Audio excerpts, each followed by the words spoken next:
And this is another crazy detail I know. It's probably not going to make much sense. But can you remember the cars that he was driving back then? You said he had a black sporty car, and then what did he have after that? If you can remember. It's no big deal. That's the last car I ever saw him with. But in all the pictures he sent, there's a pickup truck with a camper on the back of it. Do you remember what color it was? Well, do you have the picture around? We can look later. Would that be all right if I just look at it? I don't know if I have a picture of that or not. We'll check it out.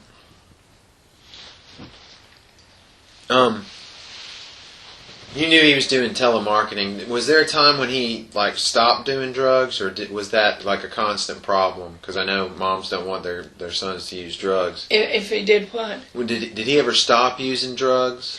I don't know. He never seemed spaced out or anything when I talked to him. Okay. Even when I was there and I could smell him, he never acted any different. Okay. Did he ever smoke cigarettes or drink? Before he started drugs, he was drinking wine.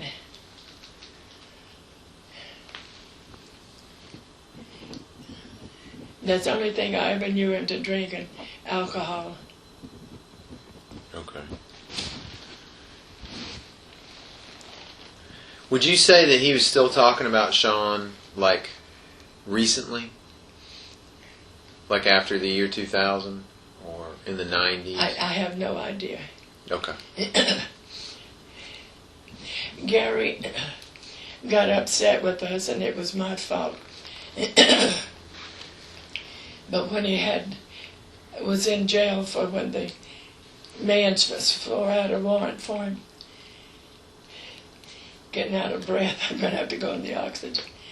He called and wanted to know if I would send the money for his bond to get out.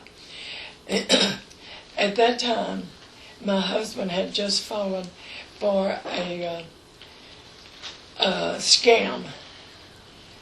One of these lotto scams. I got a ticket that's a winner and so forth, $10,000. And he had to get it on a credit card, which was covered by his bank. And then found out it was a scam. We had to scrape together everything we had to pay that. Okay, so when Gary called and asked for it, I told him I absolutely just did not have the money.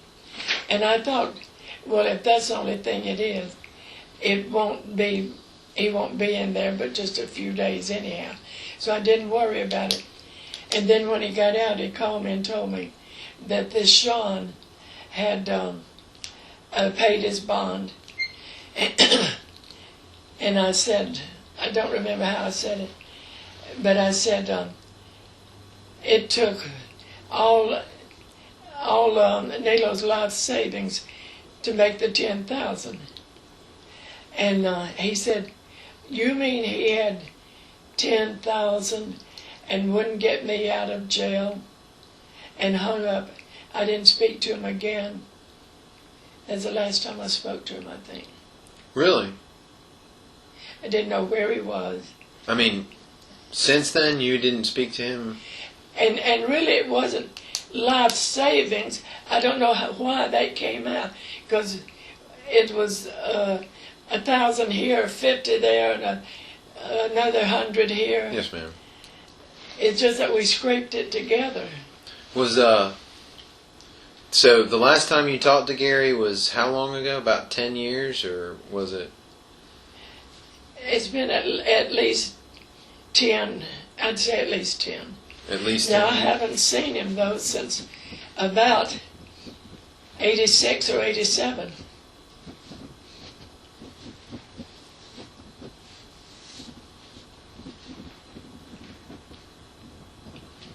You want some oxygen? Yeah.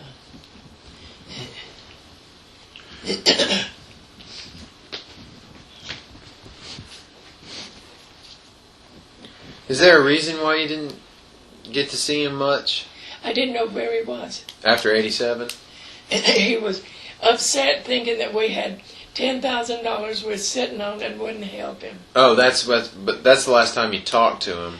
Right. In '87, when you stopped seeing him face to face, or the last time you saw him was 1987, was there a reason why that happened, or did he ever say anything to you? I quit going up there because I was afraid of the drugs in the car. Okay. Is it on? No. Okay, the button. That's it. That's it.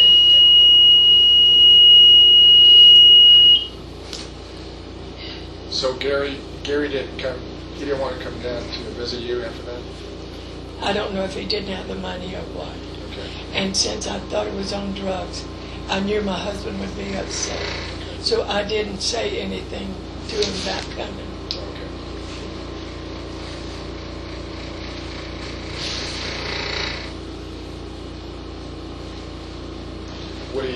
Would he send letters to you? Would he send letters to you? Write letters to you or anything? He would call or I would call. Okay. But after that time, after $10,000, he never called again. I didn't know if he was dead or alive.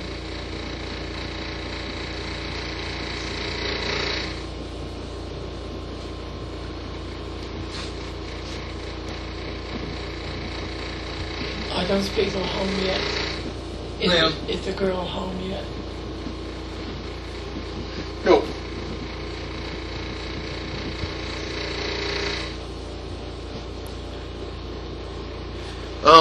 One of the things we're looking at Gary's history, kind of looking back, and he got into an argument with somebody, and that person accused him of lighting a car on fire. Did he ever talk to you about that? About what? An incident where somebody said he'd lit a car on fire? Okay. Did he ever do anything like that as a kid? We're trying to figure out if that really happened or not. And did he ever light small fire? A barn, you said? Yes, ma'am. I didn't know he set it on fire. But he had gotten mad with my husband about something. Or my husband, together they were mad.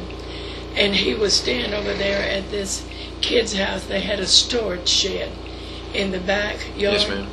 And that caught on fire. I didn't know Gary. I asked him, did he do it? And he said no. Did he get in any trouble for it? No. Okay. Did he ever talk about the same incident, but when he was older, where there was a car that caught on fire? Okay. Never knew about that. How old was Gary when that barn fire happened? Probably 14. 14. And so he said initially, when asked, he said he didn't do it. Right. And then why do you think he did do it after that? I don't know. I didn't. Just now is the first time I knew he did it. Oh, okay. But he was there. Was he there at the time? Yeah. Okay. Did the whole barn? I don't think catch so. on fire? I don't think so because they called the fire department, and I think before it got burned, they called.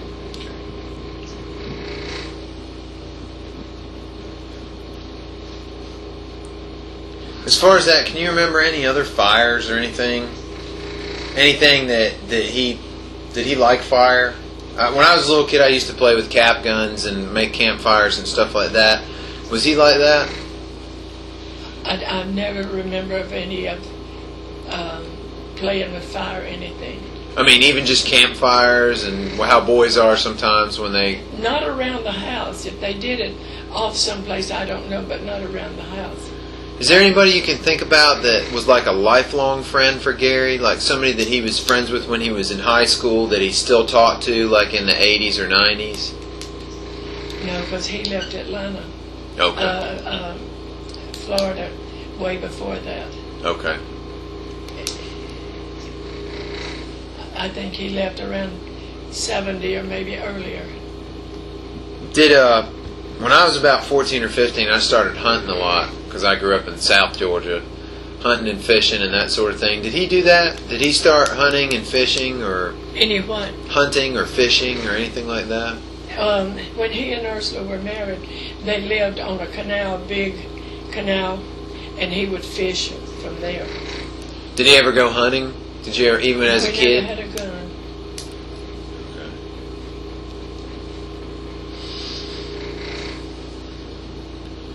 Not even like a BB gun or anything like that? I think he had a BB gun when he was about 9 or 10, but I don't even remember what happened to it. I don't remember him ever using it. He wasn't interested in it, seemed like. He liked riding his bicycle. He would ride it for miles, training to make a trip around the United States. How did he react? Did he have a lot of girlfriends? I know we talked about this a little bit, but I don't think he had a lot of them, because traveling so much, he never had time to really cultivate them. was he interested in girls a lot? Some guys more than others. Some guys aren't that interested. Well, he seemed real close with this Sandy. And then, I don't know in Germany if he had a lot of them or not, but those would be his dating years if he was dating at that time.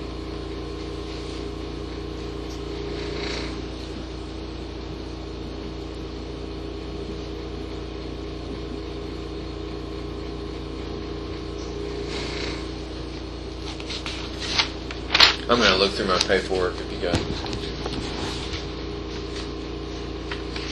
I don't have any further questions. Good, I'm getting hoarse. It's okay, ma'am. I appreciate all your help. The one thing I would like to know a little bit more on, and I know it's not easy for you, and I understand that it's a little bit difficult, but the incident between Nilo and Gary when he was 14. Can you tell me anything about that? Because we think that that's got a lot to do with some of his, and we need to know what happened if that's possible. And I mean, just so we can understand what happened. And you take your time and take as much time as you want, ma'am. Well, it was during the time I didn't want to discuss this And I appreciate the fact with that somebody here. would you like, do you want to wait a minute, ma'am, or would you like to just do it you and me? Would that be a little more comfortable? Either one. That's fine. Sis, you want me to go out while you talk to him? Would you just wait on the porch just a few minutes? I'll be happy to. I'll be happy to. I may know the gist of what you're going to say, but I've never talked to anyone at all about this. right. Okay. I'm sorry, Don. That's hey, no problem. Thank you, sir. Thank you, sir. Yeah. I know when I'm not the one. Well, that's all the time. I'm Oh, going look at home. the sun shining. Y'all better let me go to the bank. Oh, ma'am, this is our last question, and then we'll be leaving Okay. after this. Because I couldn't go, and he came over to take me to the bank. Yes, ma'am. Okay, I'm going to make this fast.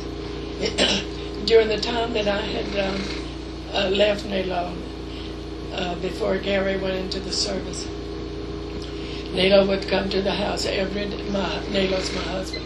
He would come to the apartment where I was every day, begging us to come back. He had promised Gary all kinds of things, you know.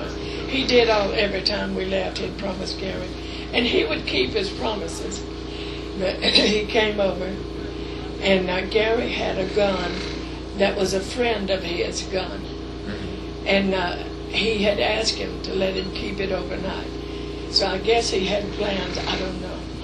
And he told Nilo, said, now Nilo, Mom doesn't want you here, and she doesn't want to go back to you. Now if you don't leave, I'm going to call the police. He said, call the police, I don't care. He said, well, I'm going to shoot you then. And he said, shoot me, go ahead, shoot me.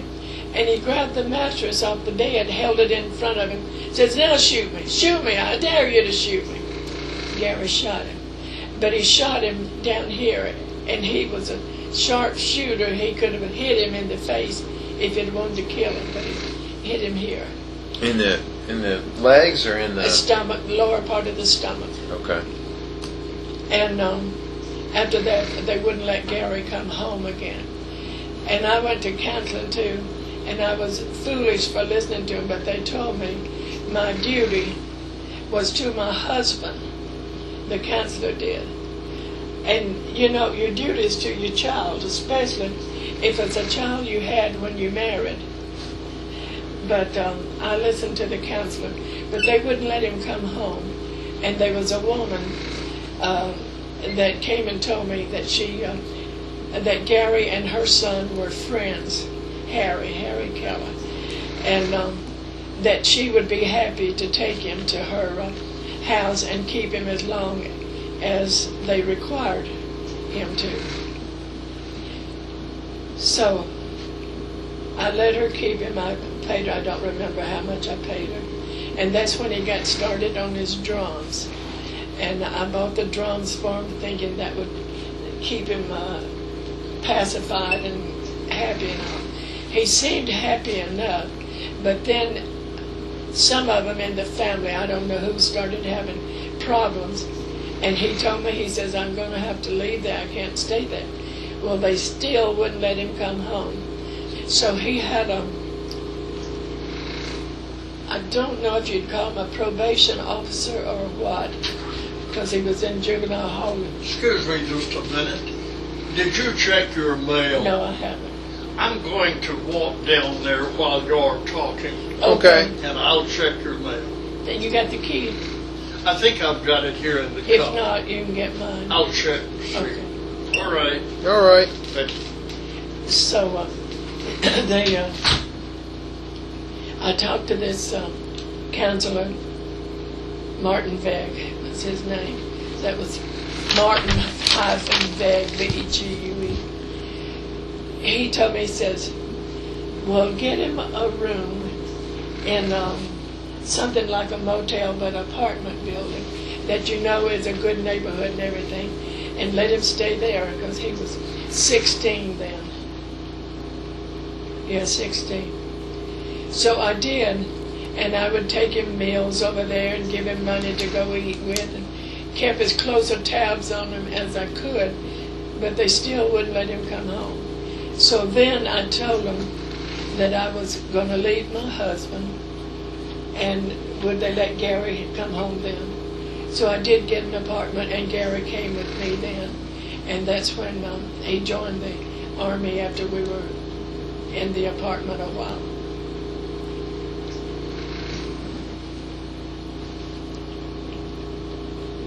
Did he ever spend time at a youth detention center? A what?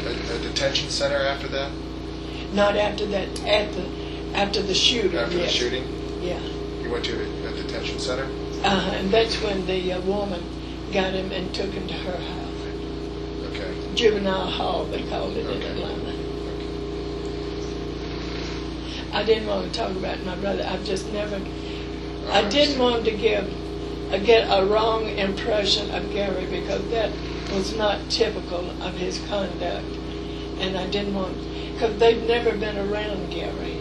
Mm-hmm. He was a minister out in Colorado and so forth, and I was over here and traveling with the horses. And now, this time, is the first time we've been together. But since we were 10 and 14 years old, we've only been together a few hours. That's nice. Oh, wow. So we hardly knew each other. That's nice to have that, though, somebody to be close to. Well, I had nobody in Florida at all. Had friends, had a lot of friends, but no family at all. He's the only family I have. And he came down so I wouldn't be alone mourning my husband and everything. And he said, when he started to leave, he said, "You're going to have to move someplace. Why don't you come up there and be near us?" We have a lovely home, ma'am. Did Gary have any brothers or sisters or anything? No. Did Nilo not have any children? I lost a child when, a couple of years after we married, but never had one. How did that affect Gary when? You know, he had to call the ambulance for me. Can you tell me about that, ma'am? What? Can you tell me about that? What happened? Well, my husband was at the track and running horses, and there's no phone calls allowed to come in at that time, because at that time they wouldn't let you call in on account of betting, you know. And so I could tell I was miscarrying, and so I asked Gary to call the doctor's office and tell him that I was miscarrying. He didn't know what miscarrying was, and to send an ambulance, because I knew Gary couldn't call an ambulance. He was like 9 years old or 10, something like that. So he did, and I had to leave him alone there in the apartment until my husband got in from the track, you know. And actually he was scared to death. Gary was? Yeah. I can understand that. Did he go to the hospital with you or anything? No. They didn't let children in at that time.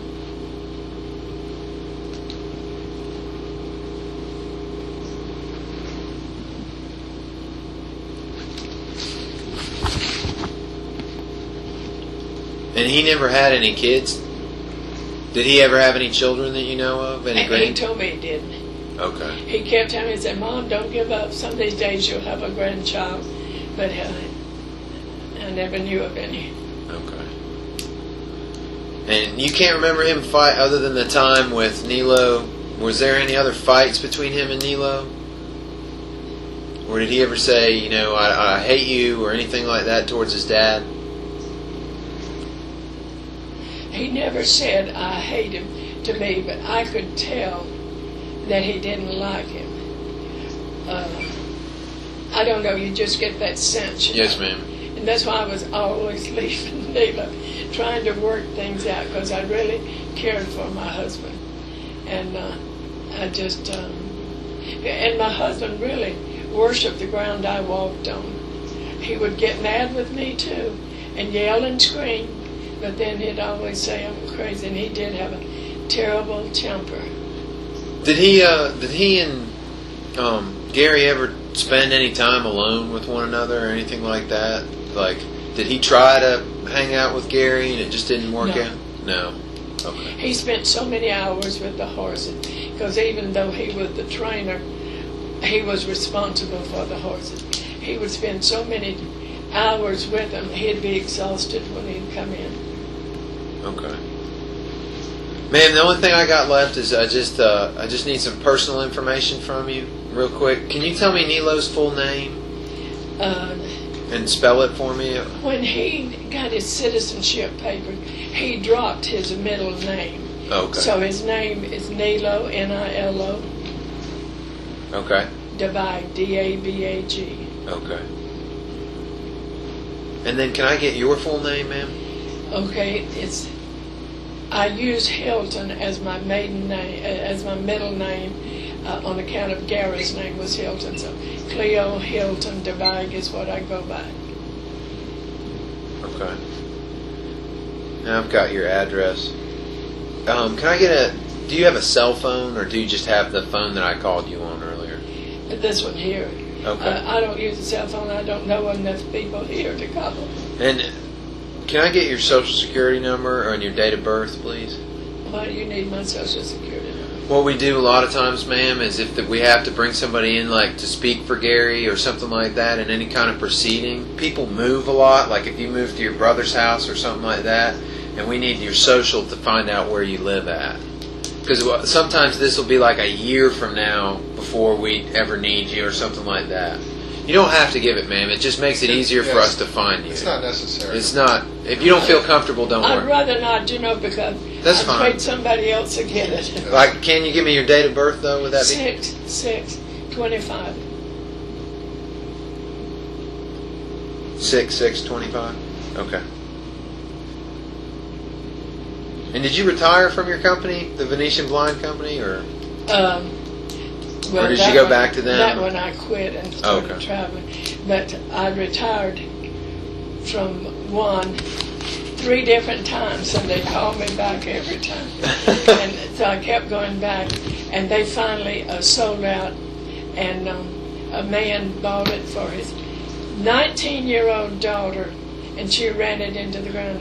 A chain of 61 stores. Oh, Wow. And she ran it in the ground, so it left.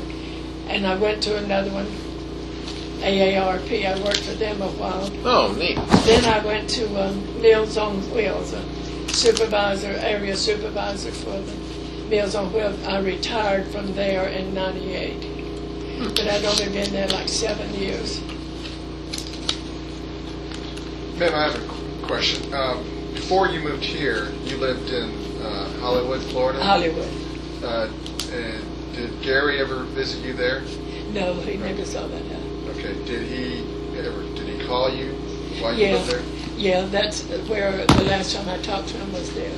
Okay, so that would have been around the mid-90s when he called. When was the last time that you talked to him on the phone? That was the time I lived there at that house. But that was when. About the $10,000. About the 10,000. Yeah. Okay. All right. Thank you. Ma'am, I appreciate all your help. And this is the kind of stuff that we need just to give a picture of what kind of guy he is and all that and what are things that upset him. Oh, ma'am, you can have a seat. Don't.